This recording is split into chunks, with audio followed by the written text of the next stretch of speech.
Uma alegria estar com vocês. Muito obrigado pela presença aqui nesse nosso webinar. Meu nome é Joel Dutra, eu sou coordenador aqui do PROGEP e das ações educacionais do PROGEP e de pesquisas, né, como o MBA de Recursos Humanos, a pesquisa dos lugares incríveis para se trabalhar.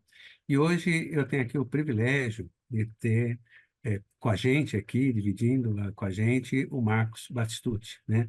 O Marcos ele é diretor de recursos humanos da Oi Illinois, a principal fabricante de embalagens de vidro no mundo, né? E o Marcos fez o MBA dele conosco aqui, no MBA de RH, mas ele foi mais longe, daí fez mestrado, doutorado, né? Então, é uma pessoa que investiu muito na sua educação, mas tem uma experiência incrível, né? Na, no mundo corporativo e vai dividir, né, essas experiências conosco, né? Mas antes de passar a palavra para o Marcos, eu vou só pedir para a Ali falar um pouquinho de uma surpresa aqui para vocês, tá certo? Aline, por favor. Sim, teremos uma bem-vindos, né? Boa noite a todos. E nós teremos aí uma surpresa para aqueles que nos acompanharem durante o nosso talk show, né? O nosso webinar. Aqueles interessados, né, em participarem do sorteio de um ingresso para os 3 dias do CONAR. A edição desse ano no CONAR é uma edição comemorativa, são 50 anos. Então, aqueles que tiverem disponibilidade, né, e interesse em participarem do sorteio de um voucher para os 3 dias do evento, escrevam seu nome, por favor, no chat. E ao final, nós vamos fazer aí um sorteio eletrônico para garantir que todos tenham aí as chances e possam receber essa concorrer, né, a esse presente. Olha, já vem vindo nomes aqui, professor. Já só falou, populou nomes, maravilha. Um excelente webinar para todos. Eu estarei aqui acompanhando, então, dando assistência. Mas deixa eu passar a palavra para o nosso grande convidado, Marcos Batistucci. Por favor, Marcos. Professor Joel, Aline, turma que está com a gente, boa noite. Primeiro, abrir e pedir desculpa aqui pela voz. Muito ar-condicionado e muita viagem acabaram estragando um pouco a voz, então vou fazer um esforço, espero que vocês estejam ouvindo bem. Bom, primeiro que para mim é um presente estar aqui, né? Então, assim, eu já nem me reconheço como profissional sem estar com a FIA. O Joel lembrou super bem, foi meu professor e hoje eu tenho, acho que a honra de poder ser convidado por ele não só para estar aqui no webinar, mas para ser professor dentro dos cursos da FIA, que para mim é um presente, né? Então, vou me apresentar rapidinho e, obviamente, já volto aí contigo, professor Joel, para a gente dar início. Como o Joel comentou, eu tive a oportunidade de poder conciliar minha vida acadêmica com a minha vida profissional. Então, sou executivo de carreira, não comecei a minha vida na área de recursos humanos, decidi migrar para a área de recursos humanos e consegui trabalhar em vários segmentos. Então, químico, alimentos, cosméticos, hoje embalagem. E, paralelamente, mantive minha curiosidade e aí acabei fazendo meu mestrado em Educação e Tecnologia e meu doutorado em Cultura e Engajamento, né, para tentar olhar um pouquinho a conexão entre a academia e o mundo corporativo, até porque eu tenho uma crença que eu acho que é menos limitante, que é uma não vive sem a outra, né? A academia tem na empresa o grande berço dos estudos e as empresas deveriam ter na academia a grande fonte de conhecimento para complementar as experiências práticas que a gente tem. Então, fui convidado e estou aqui com o máximo prazer. O objetivo é tentar compartilhar com vocês que estão aí no chat, com a gente, desculpa, na live com a gente, um pouquinho da experiência prática, um pouquinho do que a gente vê na academia e um pouquinho que eu tenho a oportunidade de também escutar de colegas e o que eu vivo também em sala de aula com boa parte dos alunos nos cursos de MBA da FIA que trazem muita experiência para a gente. Então, Joel, vou passar para ti aí para a gente começar a disparar as perguntas e vou contar com a tua ajuda também para a gente dividir um pouco dessa bola, porque eu não vou levar essa responsabilidade sozinha hoje, mas de jeito nenhum. Né? Não vai pensando que eu vou levar essa conta sozinha hoje, porque não vai ser assim, não. Então, vou te devolver a bola e a gente começa a falar um pouquinho sobre é gestão de pessoas e liderança, não é isso? Perfeito. Então, o tema de hoje, gente, é o papel do líder na gestão de pessoas. E eu estava comentando com o Marcos, quando a gente começou a discutir aqui esse evento, que desde que eu me conheço por gente, né, se fala que o RH tem que acabar, quem tem que fazer a gestão de pessoas é o líder, né? Eu tenho um amigo, uma pessoa muito querida, o César Souza.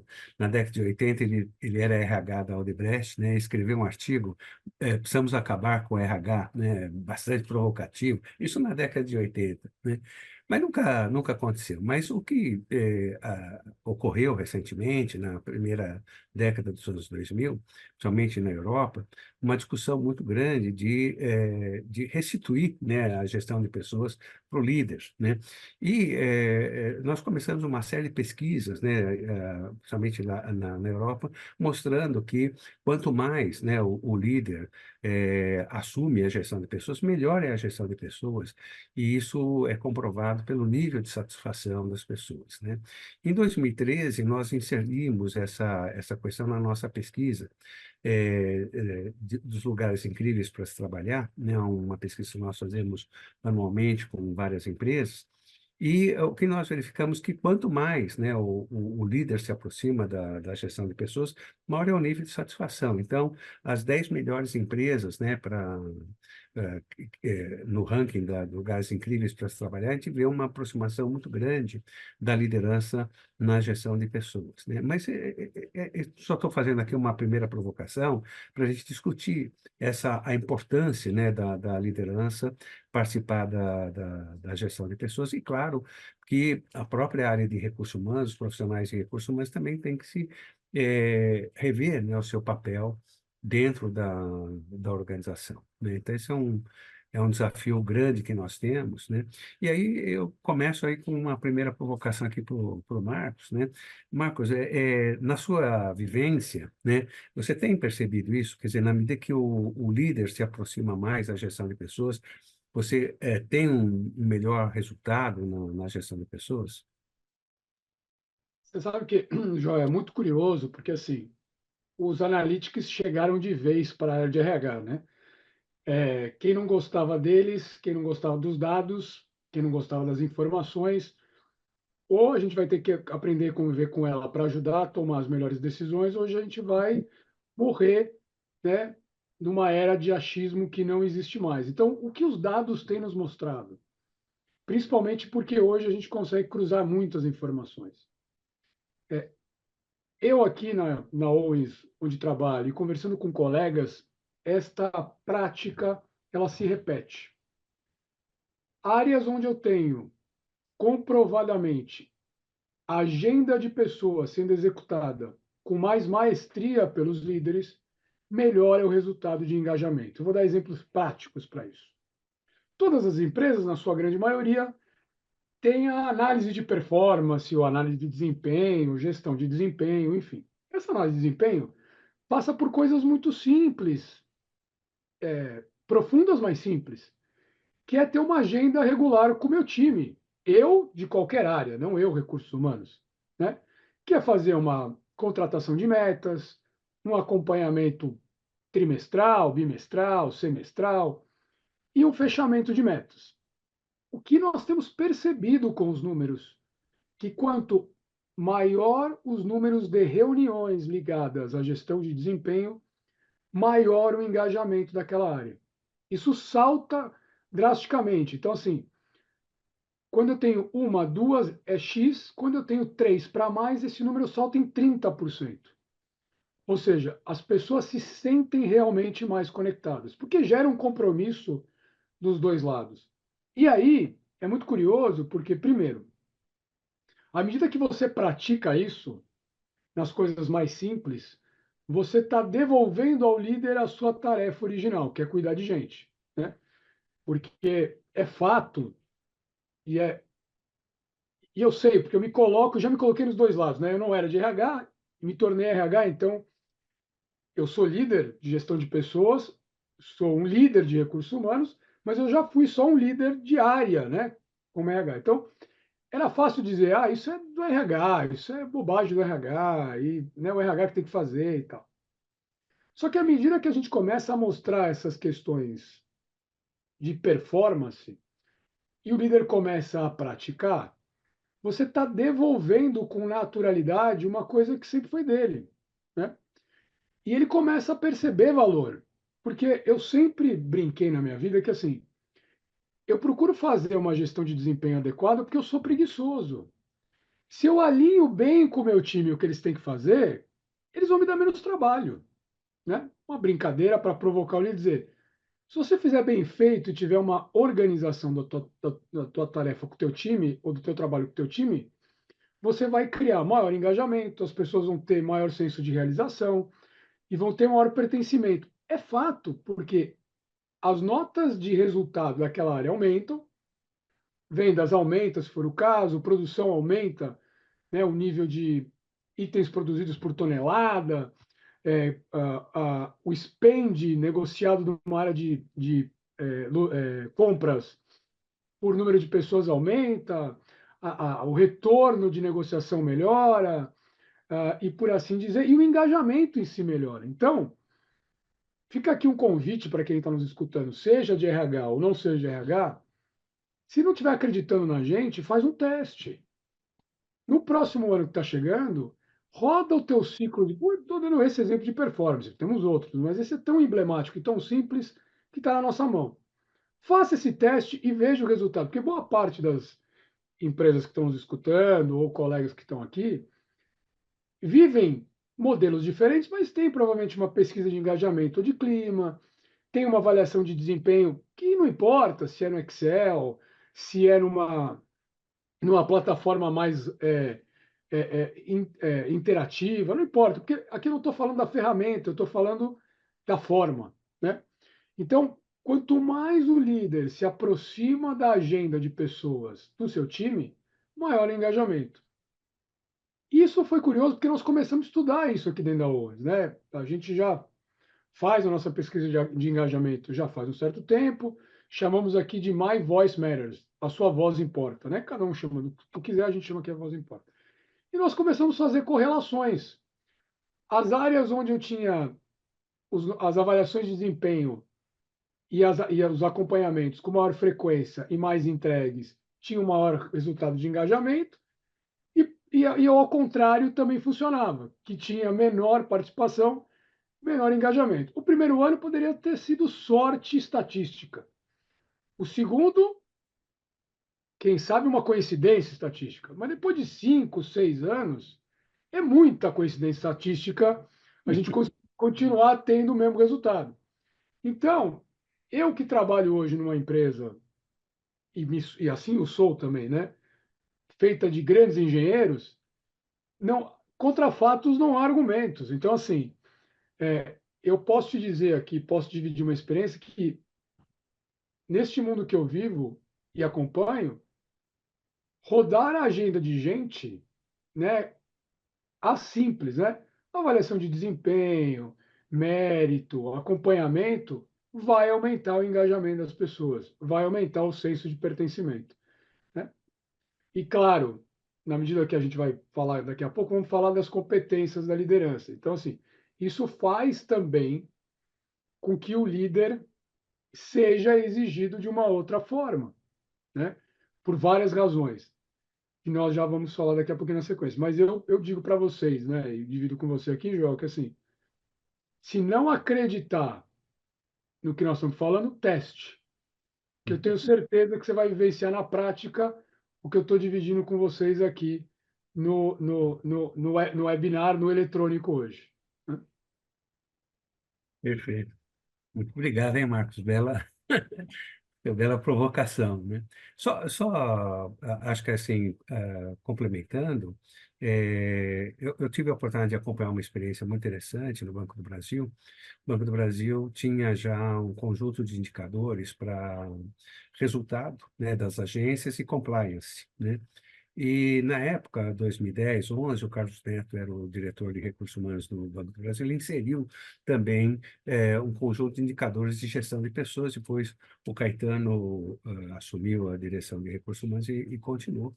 E foi muito interessante constatar que as agências, né, com o melhor indicador de gestão de pessoas também eram as agências com o melhor indicador de resultado em compliance, né? Então, a gente vê, né, isso, né, e por coincidência, essa semana estava conversando com o pessoal da Cressol, que é uma cooperativa de crédito ali no Paraná e Santa Catarina, né, e a Catiuti, que é a gerente de recursos humanos, estava me dizendo a mesma coisa, né, nós temos aqui indicadores de performance das agências, de gestão de pessoas, e as melhores performances é onde eu tenho a melhor gestão de pessoas, né? Então, a gente vai vendo, além da pesquisa que a gente faz das melhores empresas para lugares incríveis para se trabalhar, a gente tem, né, essas constatações e é muito importante. E aí, Marcos, eu acho que o outro desafio, né, que a gente tem nas organizações é como é que a gente faz, como é que a gente pode estimular, né, os gestores a assumirem mais, né, esse papel, a gestão de pessoas, né? Como é que a gente pode provocar, estimular os líderes, né, a assumir mais a, a gestão de pessoas?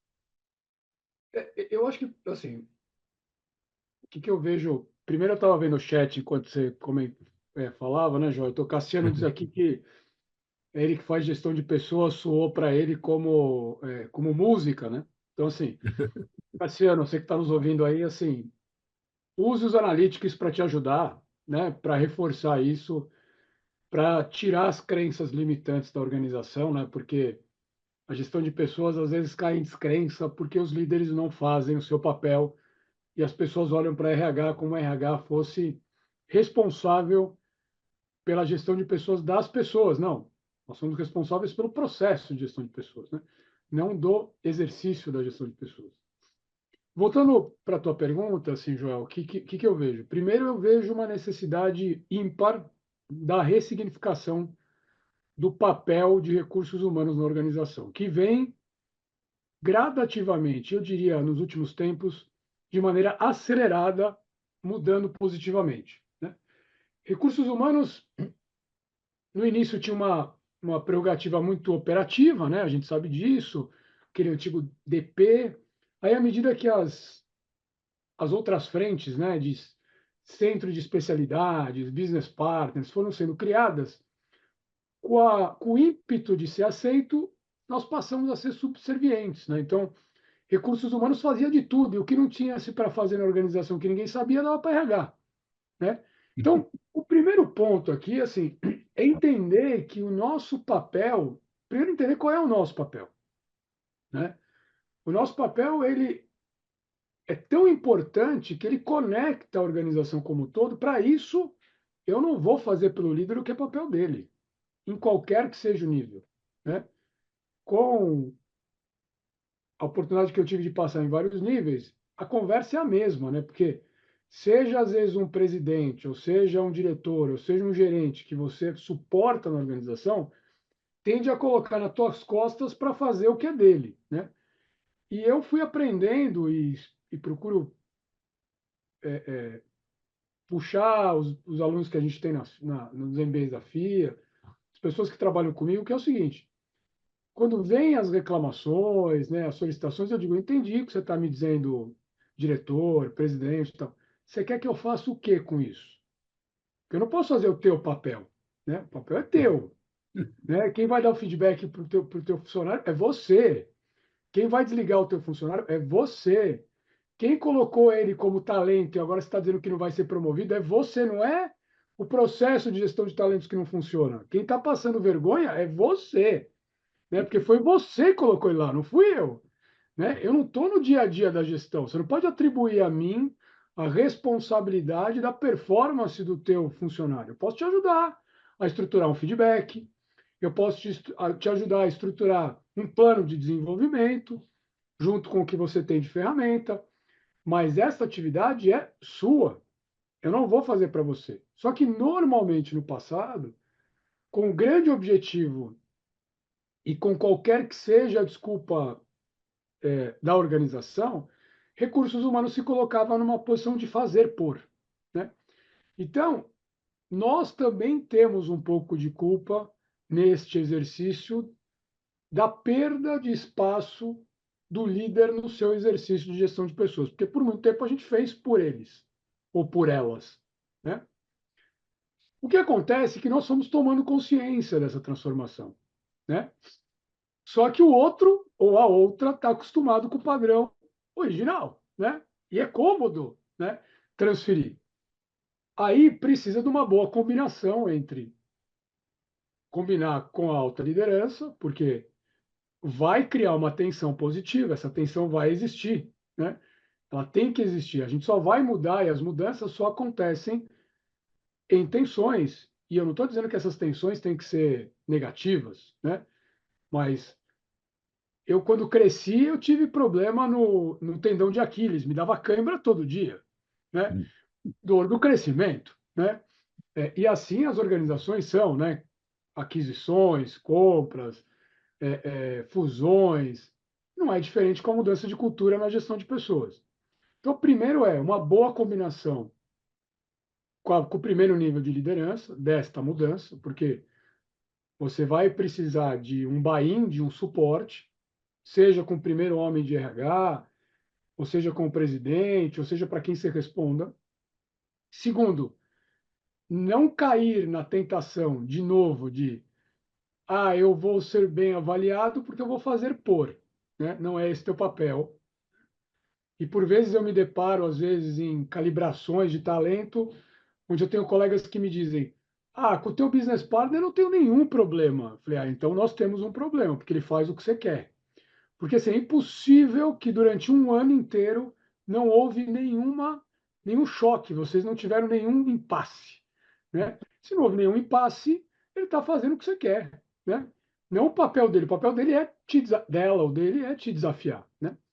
Então, segundo, é criar esses elementos de valor que a gente acabou de falar. Os analytics hoje passam a nos ajudar nesse sentido, né? Então, assim, qual é o turnover da tua área? Por que isso acontece? Você tem toda a estatística de entrevistas de desligamento, que muitas vezes a gente sabe que existe essa máxima, né? Eu, eu, eu contrato a organização e me demito pelo meu chefe, né? E isso aparece nas entrevistas de desligamento, notoriamente, você começa a gerar estatísticas, né? Claro que não tem objetivo nenhum de expor um líder ou outro, vai conversar isso no reservado. Terceiro, que a gente acabou de falar, líderes que fazem a agenda de pessoas correrem terem melhores resultados. Então você começa a ter estímulos positivos, né, que começam a fazer isso acontecer. Um quarto elemento que eu acho que é muito sadio é que isso faça parte do indicador de performance da liderança. Então não tem outra saída. Então, assim, o engajamento do teu time ele é tão importante quanto o teu volume de vendas, por exemplo, uma área de venda. Então, colocar isso, né, garantir com que o presidente cascateie isso para os diretores, os diretores cascateiem isso para os gerentes, é um sinal forte, é um símbolo forte de que gestão de pessoas faz parte da estratégia da organização, né? É inegociável, né? Não é, eu vou ter que fazer mais isso, né? Tenho que produzir e também tenho que cuidar das pessoas. Tenho que vender e também tenho que cuidar das pessoas. Não, eu falaria diferente. Você tem que cuidar das pessoas. As pessoas vão vender. Você tem que cuidar das pessoas. As pessoas vão produzir. Então, todo esse preâmbulo para dizer, primeiro, metas nas avaliações de desempenho da liderança. Segundo, analytics que comprovem claramente como o exercício da agenda de pessoas melhora o resultado. E terceiro, que na verdade é o primeiro, é ter a postura adequada que o RH, ou que pessoas de cultura, ou que gente de gestão, cada organização tem seu nome, exerça na organização. Então, se a gente conseguir, de certa forma, cobrir essas três frentes, né, de uma maneira mais simplista, por assim dizer, eu acho que a gente tem um grande primeiro passo, né, para começar a transformar. O ponto-chave aqui é de hoje para amanhã? Não. Nós vamos levar todo mundo com a mesma velocidade? Não. Vai exigir paciência? Vai. E disciplina, né? Então, assim, este é um exercício de transformação. depende também do nível de maturidade de cada organização. Cada organização está mais ávida para esse tipo de atividade do que outras. Então, a gente vai precisar contar também com um diagnóstico de entender como cada organização está preparada para isso, né? Perfeito. Nossa, fantástico. Adorei essa tua esses pontos, né, que você trouxe, muito bons, né? Bela reflexão, né? E esse é um desafio, né? Um desafio principalmente dos profissionais de recursos humanos, né? É, Porque a hora que você pensa um novo papel para a liderança, você precisa também pensar um novo papel para você, né? E esse não é tão simples, né? Não é algo tão fácil de fazer, né? Mas uma outra questão que você trouxe quando a gente estava conversando aqui para o webinar e que me fascinou muito, né? É a discussão que você está fazendo de quais são as competências, né, para o líder do futuro, né? Quer dizer, bom, diante de todos esses desafios, né, que a gente está discutindo, né, e quais são essas competências, na sua opinião, para o líder, né, do futuro nas nossas organizações? Na verdade, eu daria antes da gente ir direto nas competências, eu daria um passo atrás para olhar um pouquinho do que passa a ser o mais significativo para as organizações de hoje para frente, que eu acho que aí nos ajuda a entender aonde é que entra o líder nessa história, né? Existe uma pesquisa feita pela McKinsey, recentemente publicada, que fala um pouco de 10 grandes. E, claro, eu acabei estudando muitas coisas, né, João? A gente acaba vendo muitas coisas, mas estou pegando deles porque eles acham que conseguiram. Depois eu vou combinar com uma produção da Deloitte, mas que acaba sendo um pouco cirúrgico para entender onde é que está essa mudança, onde é que está esse ponto de inflexão. A primeira coisa é que eu acho que quem nos escuta não vai achar estranho o que eu vou falar. O aumento drástico da velocidade que as organizações precisam para tomar a decisão. Então, esse é o primeiro ponto. O que leva a uma necessidade de maior resiliência, porque a pressão é tão grande, né? E a cobrança é tão grande que alguém tem que acalmar o sistema. Esse é o primeiro ponto. Então, e aí eu vou dar um passo atrás e vou lá no Dave Urich, que nos diz assim: se o negócio está pipocando muito, trate de cuidar do nível médio da liderança, porque é essa galera que toca o bumbo. Quem vai fazer a roda girar é essa turma, e essa turma é a que mais sofre, porque, primeiro, ela tem a gestão de pessoas botando pressão para dar coerência, norte, ser exemplo, e você tem o nível de cima, executivo, com um monte de incertezas, tentando gerir o futuro e cuidar do dia a dia e botando pressão para baixo, né? Então, vamos olhar essas competências que eu estou falando, de como é que a gente pega essa turma do meio aqui, que é essa turma que precisa ter estofo e repertório para poder fazer a organização girar. Segundo, que surgiu há minutos atrás, que é trabalhar o verdadeiro híbrido.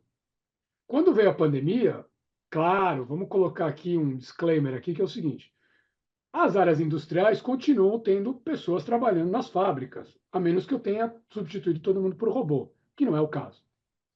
Mas eu tenho uma grande massa de áreas funcionais e administrativas que foram para o modelo híbrido, que é muito diferente do modelo da pandemia. Porque no modelo da pandemia foi todo mundo para o online.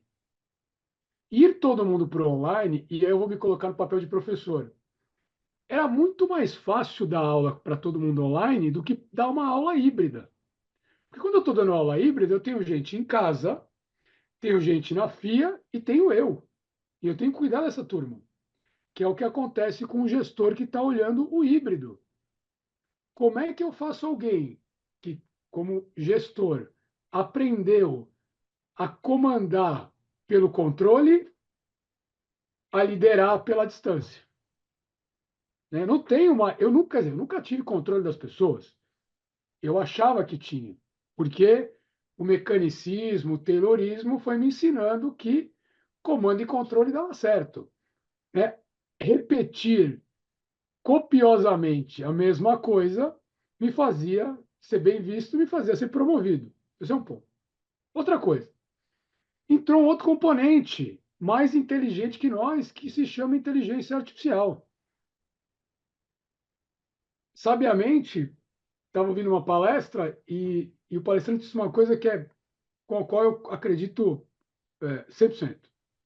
No futuro próximo, não vai existir nenhum homem melhor que uma máquina, mas não vai existir nenhuma máquina melhor que um homem em uma máquina. Então, turma, vocês que estão nos escutando aí, vocês já estão brincando de inteligência artificial? Vocês já estão produzindo coisas com inteligência artificial? Um terço da minha aula na FIA é feita por inteligência artificial. Só que eu ensinei a máquina a fazer isso. Eu preciso ensinar a máquina a fazer isso. Eu preciso ensinar a minha inteligência artificial a produzir conhecimento e fazer boas correlações. Alguém está fazendo. Se o líder não está fazendo, a minha equipe está fazendo. Né? Então, como é que é fazer gestão com mais um gestor no meio do caminho, que é a IA? Um gestor no meio do caminho, produzindo conhecimento para mim. Outra coisa, as regras de atração, retenção e engajamento mudaram completamente, por várias razões. Ah, não, porque a nova geração, desculpe, os 50 a mais, os 60 a mais, os 30 a mais, querem a mesma coisa que os 20 a mais. Eles escutaram e perceberam que aquilo que estava reprimido na relação de trabalho, da mais-valia, se explodiu. Né? Não existe mais isso. Eu quero uma empresa onde eu tenha, não é crescimento, aprendizagem, significado. Se a gente pegar as pesquisas da Sophie Steven, da Companhia de Talentos, e pegar as outras pesquisas produzidas, por exemplo, pela própria Accenture, falando do futuro do trabalho, com jovens e com não jovens, é muito coincidente significado. As pessoas querem significado no trabalho. Engajamento está longe de ser promoção, está longe de ser remuneração. É isso também? Claro que é. As pessoas querem significado. Como é que eu, líder, dou significado para as coisas? Não é só faz para mim, entrega amanhã. Não vai funcionar mais. Não cabe mais esse tipo de coisa. Não é assim que eu retenho as pessoas. Eu, líder, vou entrevistar alguém, eu vendo a minha empresa. É diferente. Você não está aqui só escolhendo, você está sendo escolhido. Então, olha como muda o papel da liderança. Né?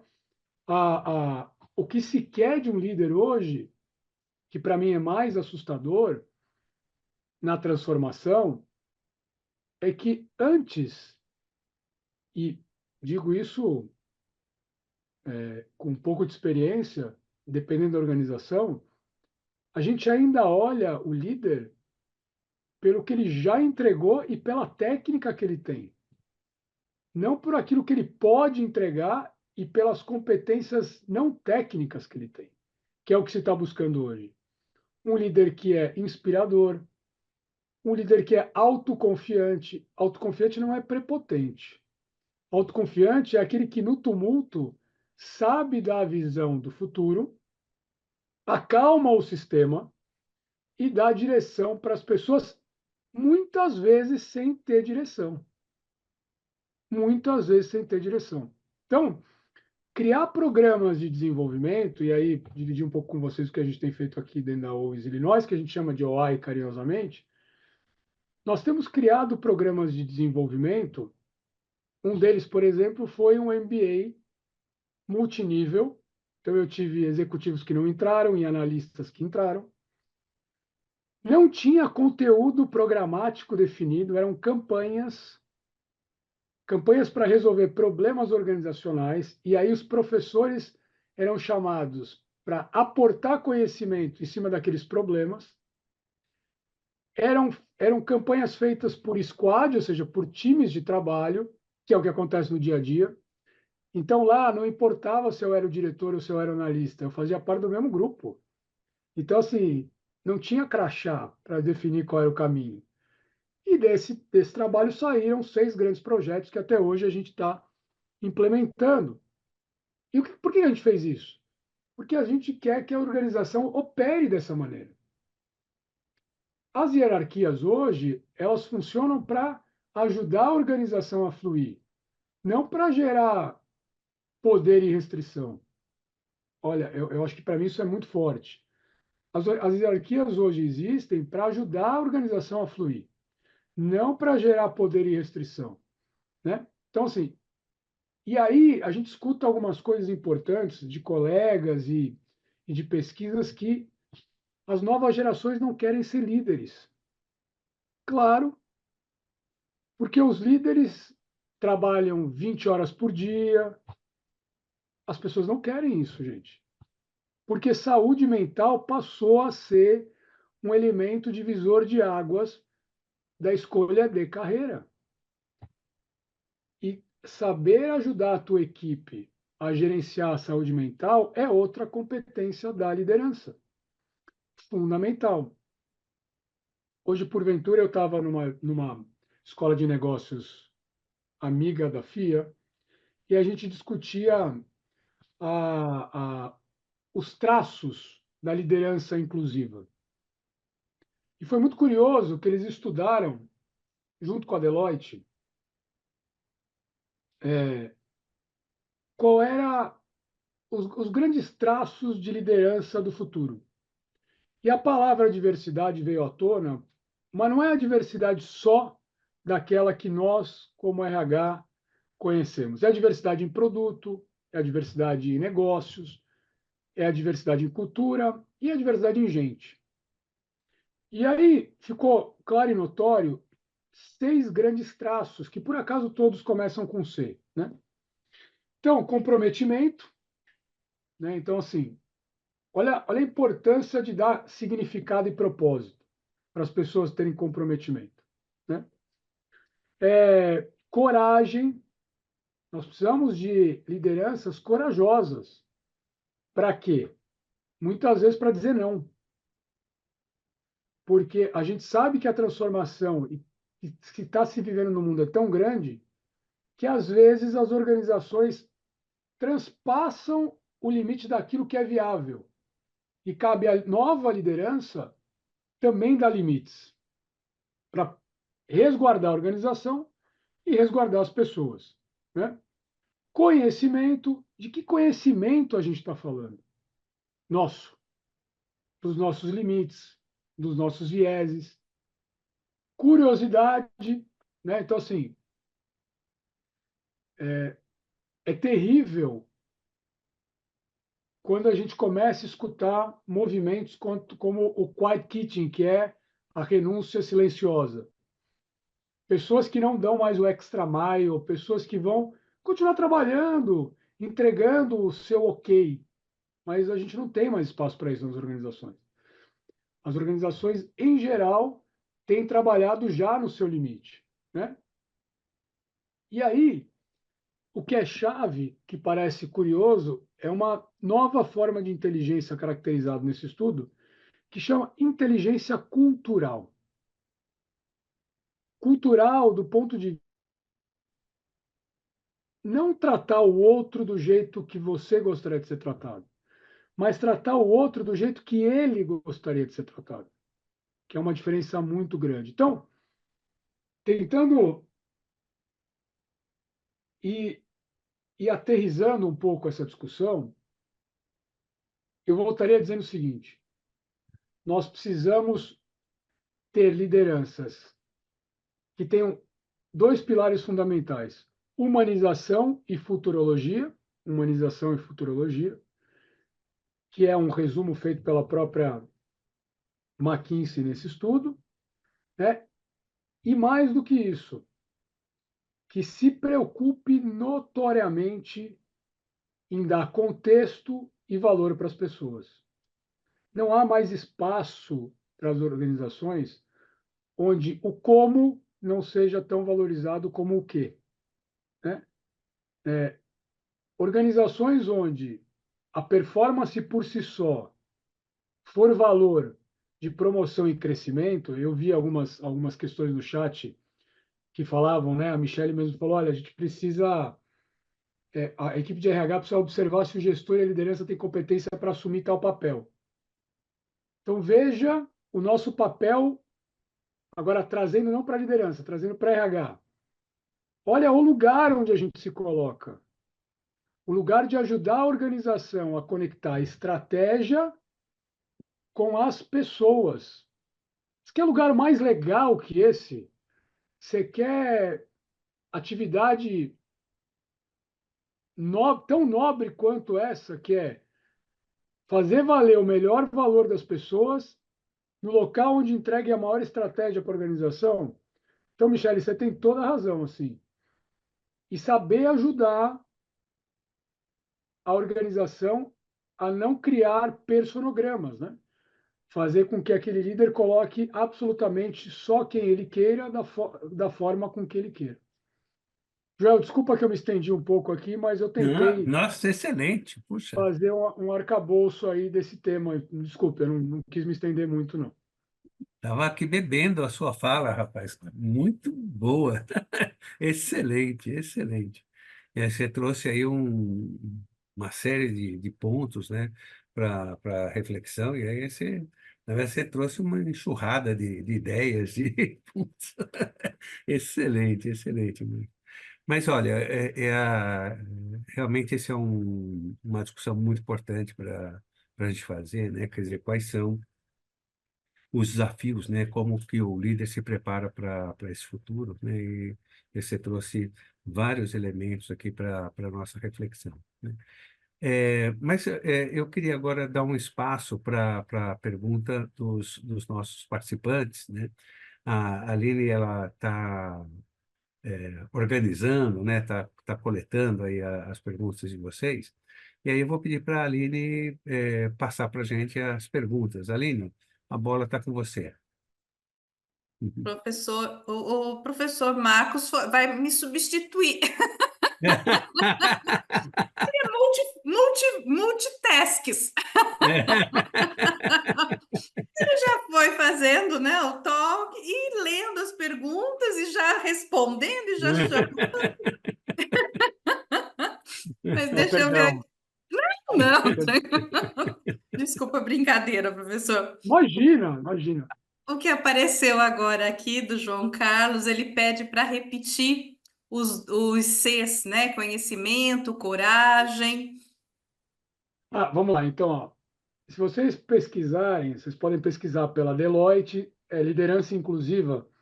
Existe uma pesquisa, mas eu posso repetir aqui para vocês: é comprometimento, coragem, conhecimento, curiosidade, inteligência cultural e colaboração. Porque o outro C é de inteligência cultural, mas já para criar um branding colocaram 6 Cs, mas o objetivo é que tem um que é inteligência cultural. Não sei o João, né? João, conseguiu capturar aí para a gente? Não, você conseguiu? Coloca no chat aí depois, se deu para colocar todos, se vocês pegaram todos aí. E a Michelle pede também, né? Como é que poderia atuar melhor enquanto líder junto a essas novas gerações, né? Esse conflito aí em relação na intergeracional. Então, veja só que interessante, né? Eu acho que alguns elementos ajudam, né? Primeiro é transparência. Transparência. Aquilo que é combinado não é caro, já dizia minha avó desde muito tempo, né? E eu acho que nunca foi tão notório na vida. Então, assim, às vezes as organizações, elas, no ímpeto de agradar, não são tão claras nas relações. E acho que é aí que cria a frustração, né? Porque principalmente as novas gerações, elas o que eu acabo vendo, elas gostam de uma relação mais clara e limpa. E elas acabam aceitando ter uma certa menor tolerância a coisas que a minha geração possivelmente tiveram, né? Então, o que a gente tem aprendido nos programas de entrada que fazemos, né? Os aprendizes, os estagiários, os próprios trainees, é de largada deixar muito claro, né? O objetivo do programa, o que se quer, quais são as oportunidades, assim, se há ou não, né, alguma oportunidade já vigente ou não, como é que esse programa é estruturado, né? E no transcorrer, criar espaços de fala para essa geração. Então, mentorias com mentores mais experientes profissionais, não experientes na vida, porque são coisas diferentes, né? Ajudam os dois lados a interactuar melhor, cria um senso de pertencimento melhor, dilui, né, os ruídos, porque às vezes se não há um espaço para você tratar, esse ruído vai reverberando de uma maneira inconsistente na organização. Então, criar espaços, aí sim eu acho que o RH entra também com um espaço de escuta para os jovens, né, dando também protagonismo aos jovens. Então, assim, nós temos o hábito aqui, de certa maneira, também de criar nos programas de desenvolvimento responsabilidade. Então, cada jovem, seja um estagiário, seja um trainee, eles têm projetos que eles têm que entregar, né?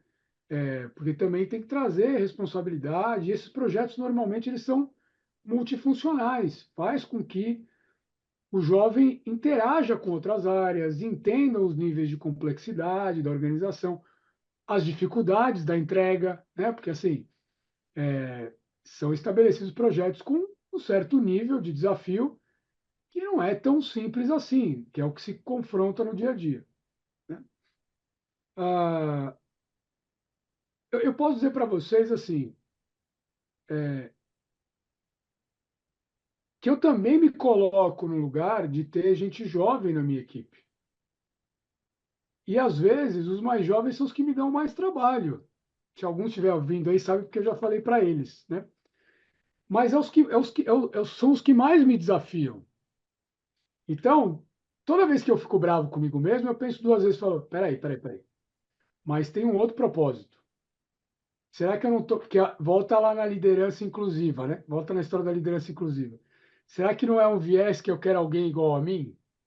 Será que não é um viés que é muito mais fácil eu contratar alguém que vai fazer do jeito que eu quero, né? Então, gente, nada mudou. Desculpe, vamos combinar. A briga que meu pai tinha com o avô dele, eu tive com meu pai, meu filho tem comigo, porque a história muda, né? É a mesma.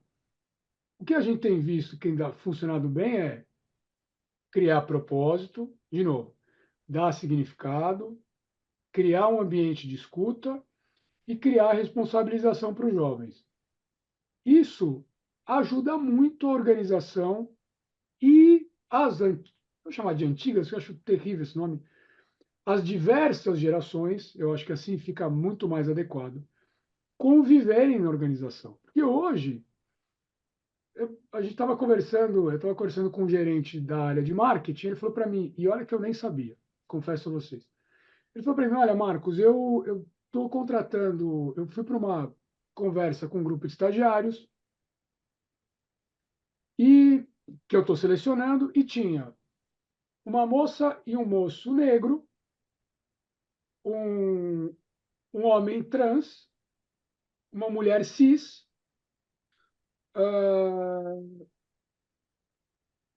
eu não me lembro dos outros, mas assim, e uma moça de 40 anos. Eu falei para ele, puxa, obrigado. Por quê? Falei, porque a gente está te provocando e você está aceitando a provocação. Levar para você escolher um grupo tão diverso, porque é um grupo que representa a sociedade, né? Esse grupo que representa a sociedade. né? Está aqui o grupo que representa a sociedade. Como é que eu posso falar de diversidade de um produto que eu vendo que a minha organização não representa? Então, estar aberto a isso, por isso que eu falo das diversas gerações, né? Não é só os jovens. Eu tenho gente 40 a mais se inscrevendo, 50 a mais se inscrevendo, 60 a mais se inscrevendo, né?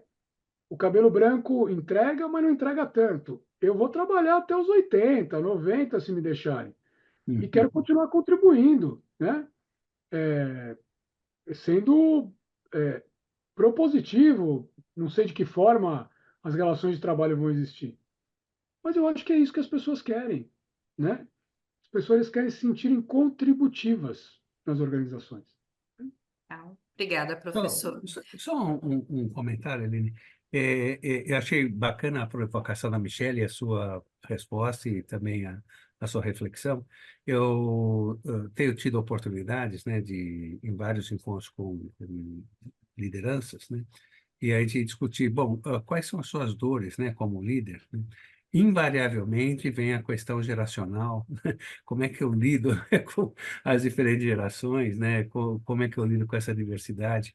E você colocou muito bem, né? Então, eu acho que esse é um ponto importante. Acho que a Michelle provocou aí uma reflexão que é algo que hoje incomoda muito a liderança como um todo, né? E as organizações, né? Como desenvolver esse trabalho, né? E acho que você colocou muito bem, né? Acho que você organizou muito bem essa resposta e essa reflexão. É tudo muito bonito, hein, gente? Mas não é fácil. Não Assim, é temos que fácil. depois agora fazer uma. Veja, nem todo mundo. Esse exemplo que eu dei de quem facilmente aceitou um grupo diverso para selecionar o seu estagiário, eu tenho um gestor que quer escolher a pessoa que é parecida com ele ou com ela, Uhum, né? Então, assim, uhum, novamente, a transformação requer paciência e ritmo, né? Então, assim, puxa, que ótimo, tudo é lindo. Não, não é tudo lindo, né? Eu acho que a gente tem que ser honesto, que é um processo. A sociedade está se transformando e uhum, as organizações se transformam, umas com mais velocidade, outras com menos velocidade, mas na cadência também que a sociedade se transforma, né? Hoje a gente fala abertamente, discute os temas de diversidade de maneira aberta, as pessoas têm um espaço de fala, podem se colocar, o que não era inimaginável há tempos atrás, né? Quantos programas hoje a gente ainda tem na televisão fechada ou aberta que, quando são reprisados, se coloca um disclaimer dizendo: olha, esse programa foi gravado em épocas X, Y, Z. Né? Às vezes eu me questiono se o programa deveria, inclusive, continuar passando. Né?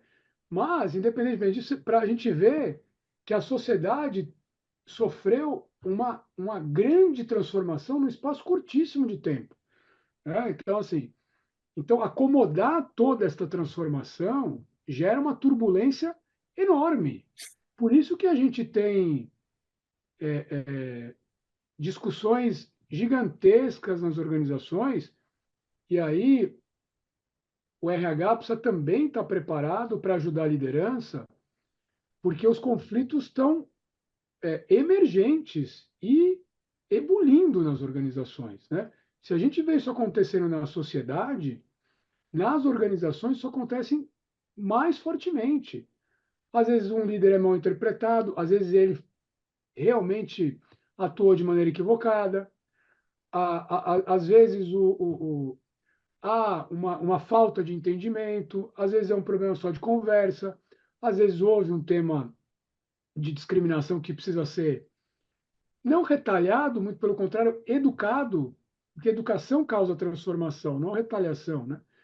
Então, cabe a nós, né, o cuidado de dar o tom de equilíbrio das organizações, né? Obrigada, professor. Tem aqui uma inquietação que o Elmo traz para a gente. E como desenvolver ou como ajudar, né, os líderes a adotarem todas essas melhores práticas em gestão de pessoas, né? E aí ele dá exemplos num conselho administrativo composto por uma geração X ou boomers, né? Então, você sabe que eu tenho visto conselhos mudando. Você tem muita razão. Eu acho que a gente ainda tem uma massa. Há uma prerrogativa de que o conselho, seja ele consultivo, administrativo, ele tem que ser feito só de pessoas com uma certa idade ou com uma certa posição e tal.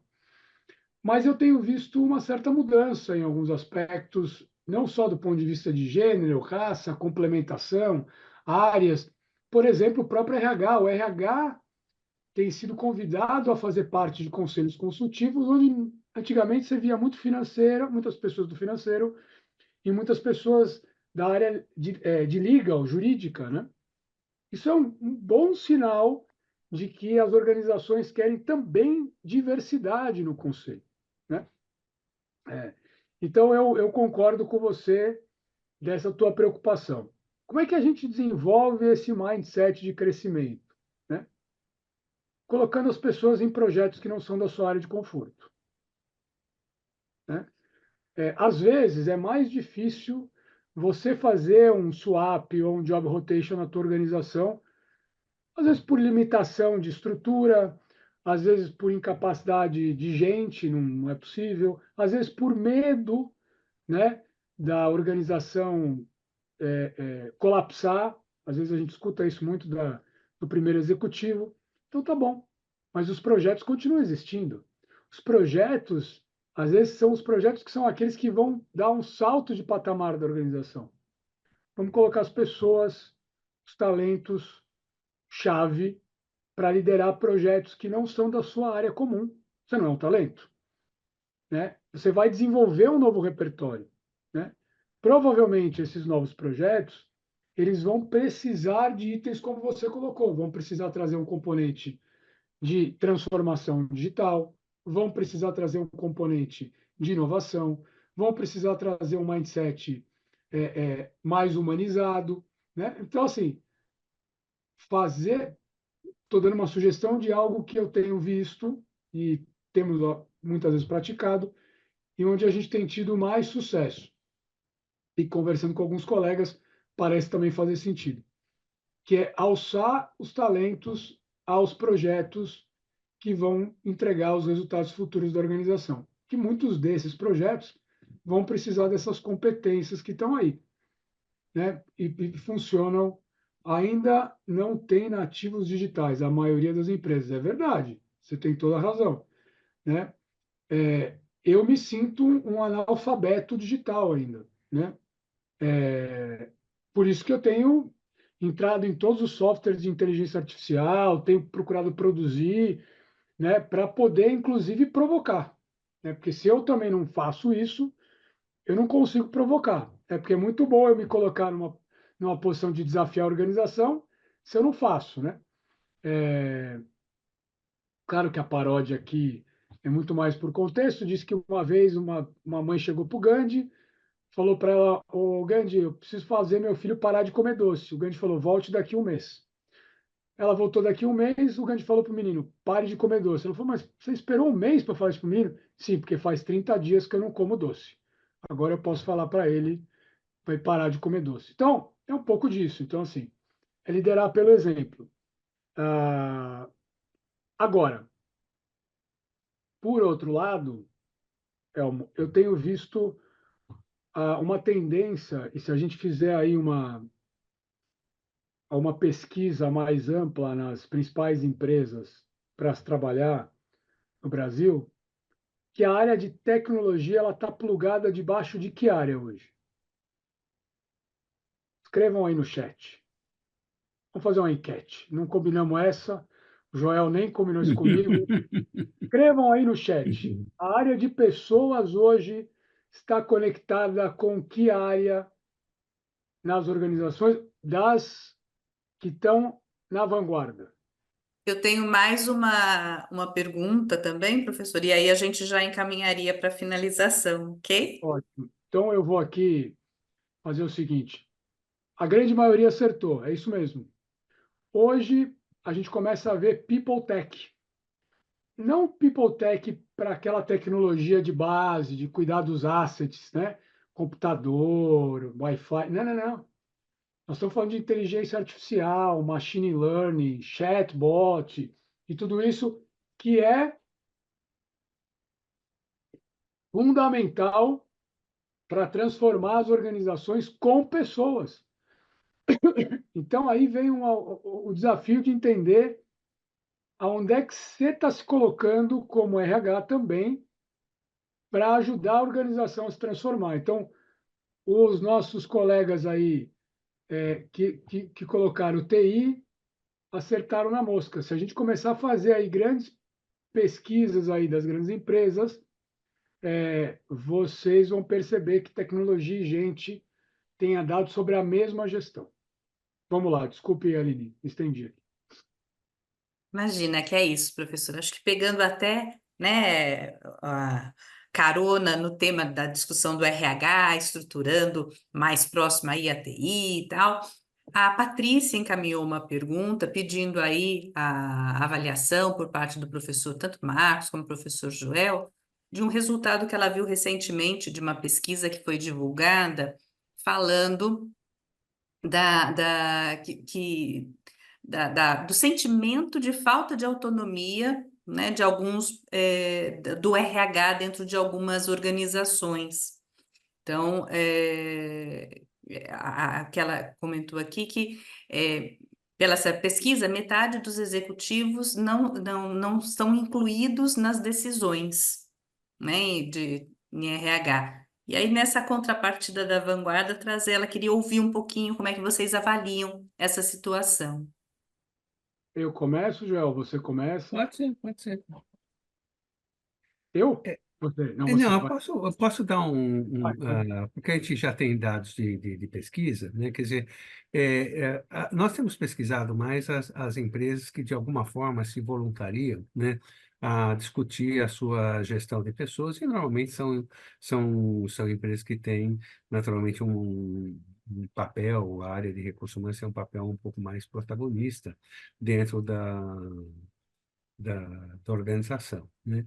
E também os nossos alunos, né, tanto do MBA de Recursos Humanos como da gestão estratégica de pessoas, né, são pessoas que vêm buscar, vamos dizer, a parte educacional e tudo mais por conta, né, de também exercer esse maior protagonismo, né, na gestão de pessoas. Então, o contato que a gente vai tendo com as organizações e com os profissionais de recursos humanos são pessoas que já buscam esse maior protagonismo. Porém, a gente sabe, né, a gente tem informações de ABRH, de outras entidades que vão mostrando que, infelizmente, a gente tem ainda a maior parte das nossas organizações numa postura mais hierarquizada, de controle, né? E é natural que não é só o RH que se sente, né, sem autonomia, você vai tendo vários profissionais dentro das organizações também que se sentem sem essa autonomia. Mas o que nós temos discutido, né, é que essas empresas têm uma menor condição de reação às exigências de um ambiente cada vez mais competitivo, cada vez mais exigente, né? E é muito provável que essas empresas, na medida que as pessoas se sentem assim dentro da organização, nós temos organizações menos competitivas, menos preparadas, né, para exatamente esse contexto, esse novo contexto que se desenha, né? Então, infelizmente, nós temos realmente ainda muitas empresas nessa condição, né? Mas são empresas que correm um maior risco, né, em relação à sua existência e de ter realmente vantagens competitivas, né? Eu acho que o Joel foi cirúrgico, eu só vou complementar aqui, olhando do lado do dia a dia. Eu vou fazer a provocação para o RH. Eu ocupo mesmo o lugar estratégico na mesa de discussão? Eu venho falar do negócio. Então, eu não sei se boa parte das pessoas que estão nos escutando são todas de RH, e eu vou deixar algumas perguntas aqui que nós já estamos nos encaminhando para o final, né? Quanto é que é o OPEX pela receita líquida? Quanto é que é o SG&A sobre a receita líquida da sua empresa? Qual é a margem EBIT da sua empresa? Quais são os principais ofensores que atacam a margem e os custos da sua companhia. Então, assim, se você não sabe disso, gente, e boa parte dessas respostas estão dentro dos custos de RH. Boa parte dessas respostas, se a gente colocar a mão em reestruturar a organização e melhorar a eficiência, a gente melhora o resultado da organização. Então, todo outro arcabouço de RH, ele é fundamental. Eu não estou dizendo que a gestão de talentos não é importante, a gestão de performance não é, ter um processo de integração, de recrutamento, de engajamento, ele é super importante. Mas essa conversa só vai colar dentro da organização se a conversa de eficiência estiver sustentada. Se ela não tiver sustentada, todo mundo vai achar que o RH só faz programa. Um programa de desenvolvimento, um programa. Então, assim, quero me colocar como protagonista, eu quero liderar o negócio. Eu vou discutir lá na ponta e vou dizer para o presidente, desculpe, nós estamos com uma estrutura inchada porque o meu SG&A pela receita líquida é X e o competidor é Y. 70% disso é estrutura organizacional e nós precisamos fazer um redesenho. Então, quando você vai para uma conversa deste patamar, estou dando um exemplo pequeno, né? Quando você vai para uma conversa desse patamar e depois você vem trazer outros contextos, as pessoas vão olhar para você e vão falar: o Marcos sabe do que está falando. O Marcos veio aqui para gerir o negócio. O Marcos veio aqui para liderar o negócio. Então, a gente tem que ir para dentro de uma organização para ser sucessor do presidente. O RH tem que ir para uma organização pensando em ser sucessor do presidente. Não é ambição, não é querer roubar a cadeira do presidente, ninguém está falando disso. Mas a gente tem que pensar com esta cabeça. Porque senão a gente não vai transformar a organização. Senão a gente não vai ter protagonismo na organização. Porque, claro, e o João tem toda a razão, a gente tem estilos de organização diferentes.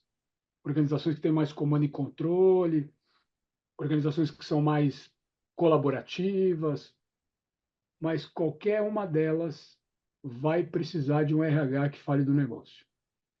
Se a gente não falar do negócio, e esse é um repertório que por anos a gente acabou deixando esquecido, adormecido, por algumas razões nem todo mundo gosta, né? Por outras não temos tantas habilidades, mas eu acho que aqui fica o desafio para a gente, de que se a gente quiser ter voz ativa nas organizações, entenda primeiro do negócio, e aí encaixe gestão de pessoas nesse contexto. Muito bom, excelente. Grande Marcos, que coisa linda. Olha, eu queria agradecer muito, muito a Marcos aí a tua presença e toda a colaboração, todas as reflexões que você trouxe para a gente, né? E é uma delícia estar com você, né? A gente sai realmente com... Eu saí, estou aqui anotando desesperadamente tudo que você está falando, né? Professor, ainda não encerramos, ainda tem o sorteio, né? Eu estou vendo algumas pessoas já dando muito obrigada. Aguardem um minutinho só o Vamos sorteio fazer o sorteio já? do ingresso lá para o CONAR. Ah, é? Já O vai sair a aniversário. resposta? Vai sair a resposta, Olha só. vai Eu aparecer só na vou, tela. eu só vou agradecer, então, porque depois que sair a resposta, vai todo mundo embora. Joel, muito obrigado por o convite. Turma que esteve aqui conosco, adorei as perguntas, sinal de que, de alguma maneira, está valendo a pena a gente estar aqui juntos.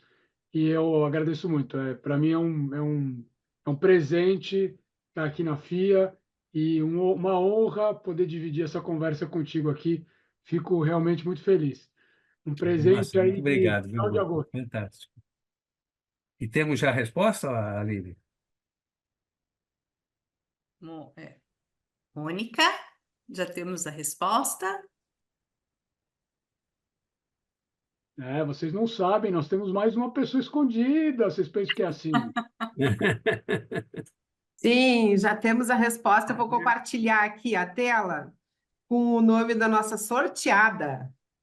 Ah, olha. Tananana. Tan, tan, tan, tan. Quem que será? Silvia Lúcia Araújo. Parabéns, Silvia.